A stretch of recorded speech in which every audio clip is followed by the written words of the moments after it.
charme, son romantisme, ses pommes, ses chevaux, ses vaches. Ma mère. Voilà. Voilà, je le dis. Et il paraît que c'est aussi une terre d'inspiration. Oui. C'est ce que vous nous dites aujourd'hui. Je vous l'affirme, Isabelle, grâce à ce livre, magnifique beau livre, édition des Falaises. Ça s'appelle donc Lieu d'inspiration Normandie, maison et jardin d'écrivain, écrit par Jérôme Marcadet pour tout le texte. C'est un libraire à Paris, mais il est également auteur. Et photographie de Benoît Delplanque. En fait, il a recensé, Jérôme Marcadet, tous les lieux en Normandie qui ont inspiré nos écrivains. Alors qu'ils fussent propriétaires d'un endroit ou locataires, ou inspirés par le château qui était à côté, dans le village, etc. Alors, il y a plein de monde. Il y a Flaubert, il y a Roger Martin Dugard, il y a Gaston Leroux, il y a André Gide, il y a Prévert, il y a Victor Hugo, il y a la comtesse de Ségur, il y a Marcel Proust. Enfin, c'est absolument magnifique. C'est une balade avec beaucoup de photos.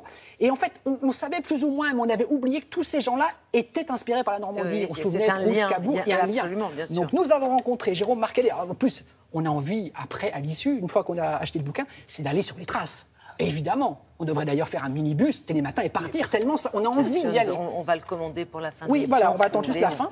Et donc nous avons rencontré l'auteur Jérôme Marcadet dans le patio de sa librairie à Paris, à quelques mètres de l'Odéon.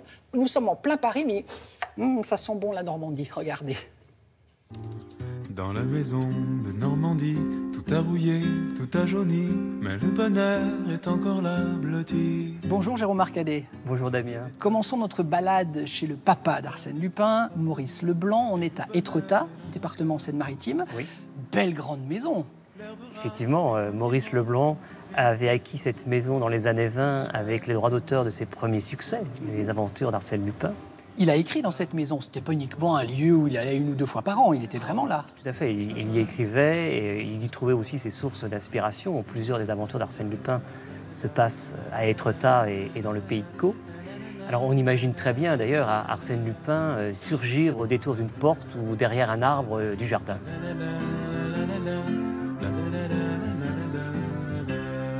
Si l'on prend le cas de Victor Hugo, là c'est direction Villequier, mais contrairement à Maurice Leblanc, ce n'était pas sa maison.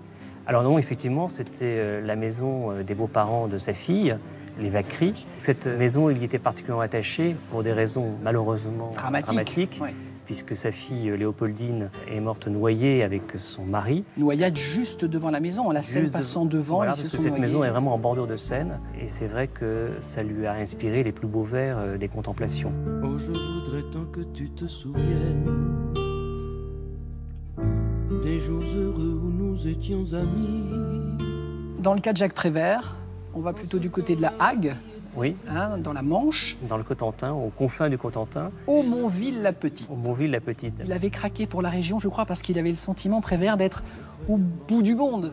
C'est vrai que c'était un endroit un peu isolé, à l'extrémité de Cotentin, et je pense que ça correspondait à ce qu'il souhaitait à la fin de sa vie, et surtout, je pense que c'est ces terres normands qui lui faisaient le plus grand bien. Les souvenirs et les regrets aussi. Dans le cas de Marguerite Duras, il fallait aller du côté de Trouville pour la voir. Alors effectivement, Marguerite Duras a passé les dernières années de sa vie dans cet appartement de Trouville, qui était l'ancien hôtel des Roches Noires, fréquenté jadis par Marcel Proust. Et depuis le balcon de son appartement, elle avait cette vue sur la mer qui sans doute l'inspirait énormément. D'ailleurs, elle a même tourné des films à Trouville. Beaucoup de mes amis sont venus des nuages, avec soleil et pluie comme simple bagage. Guy de Maupassant. Il faut aller du côté du château de Miromesnil, c'est à côté de Dieppe, je crois. C'est à côté de Dieppe, donc effectivement, les parents de Guy de Maupassant avaient loué quelques années cette propriété et Guy de Maupassant y est né. Il y a passé les 3 premières années de sa vie, donc on peut dire qu'il ne garde pas un grand souvenir de Miromesnil.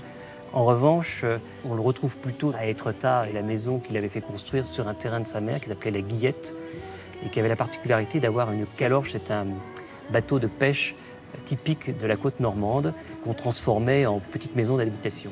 Question difficile, je vous le concède, mais allez, un de vos lieux favoris de ce livre. Je pense que je choisirais le pavillon Flaubert à Croisset, près de Rouen, en bordure de Seine. C'est le petit pavillon de jardin qui est un peu la seule trace qu'il reste de cette très belle propriété qu'affectionnait particulièrement Flaubert, qui est sans doute un des plus grands écrivains normands. Tu pourras repartir au fin fond des nuages. Et ce petit pavillon a un petit côté mystérieux, et c'est d'ailleurs pour cela qu'on l'a choisi en couverture de ce livre. Merci Jérôme, merci beaucoup. Merci Damien. Effectivement, il y a une très très grande richesse qui semble Ouais. émaner de cet ouvrage. Alors si on devait choisir, qu'est-ce qui d'après vous est le plus impressionnant? Alors, il citait le pavillon Flaubert. Moi, j'ai envie de vous citer peut-être Gaston Leroux, les mystères de la chambre jaune. Il faut aller donc du côté de 2, EU, c'est en Seine-Maritime. Regardez le château. Alors, le château, il l'a pas habité, Gaston Leroux, mais le papa était entrepreneur en maçonnerie. Et donc, il a rénové le château. Donc, le gamin, enfin adolescent, il se baladait dans l'univers. Et donc, il a planté l'intrigue du mystère de la chambre jaune dans ce château. Forcément, ça inspire. Ah ben, là, je pense que quand on voit cette photo, c'est inspirant. Ah oui, donc, si vous l'avez compris, c'est magnifique. Ça s'appelle Normandie, lieu d'inspiration, édition des Falaises. Merci beaucoup, Damien.